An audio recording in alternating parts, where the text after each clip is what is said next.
আচ্ছা, এখানে আমরা ঢাকা ইউনিভার্সিটিতে আসা একটা কোয়েশ্চেন সলভ করব। তো এখানে আমাদের একটা যৌগ দেওয়া আছে, এটা হচ্ছে ডাইইন। তো আমাদের বলছে যে এই যৌগটার মধ্যে কার্বন পরমাণুসমূহের সংকরায়ন কী ধরনের হবে। তো আমরা জানি যে যদি হচ্ছে সবগুলা সিঙ্গেল বন্ড হয় তাইলে হচ্ছে যদি একটা বন্ধন থাকে তাহলে সেটাকে বলবো আমরা সিগমা বন্ধন। যদি দ্বিবন্ধন থাকে তাহলে এখানে হচ্ছে একটা সিগমা আর আরেকটা হচ্ছে পাই বন্ধন থাকে। আর সংকরায়ন নির্ণয় করার ক্ষেত্রে আমরা শুধুমাত্র সিগমা বন্ধনগুলো কাউন্ট করব, পাই বন্ধনগুলো কাউন্ট করব না। তো এই ক্ষেত্রে আমাদের যে যৌগটা দেওয়া আছে, আমরা যদি হচ্ছে একটু গাঠনিক সংকেত আকারে লিখি তাহলে হচ্ছে সি ডাবল বন্ড সি, আর এখানে হচ্ছে দুইটা হাইড্রোজেন, এই একটা হাইড্রোজেন, দিকে একটা হাইড্রোজেন দিলাম।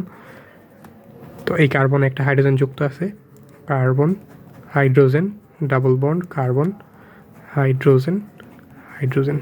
তো এখন যদি আমরা জানি যে কার্বনের যোজনী হচ্ছে 4, তো একটা কার্বনে যদি 4টাই সিঙ্গেল বন্ড থাকে তাহলে তার সংকরায়ন হয় হচ্ছে sp3।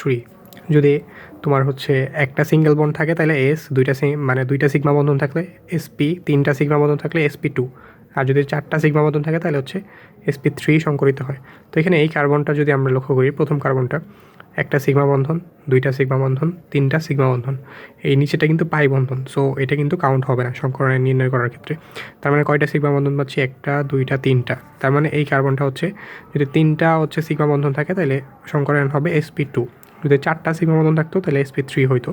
এখন সেম ব্যাপার এই কার্বনের ক্ষেত্রেও আমরা যদি দেখি একটা, দুইটা, 3টা, তাহলে এটাও হচ্ছে sp2।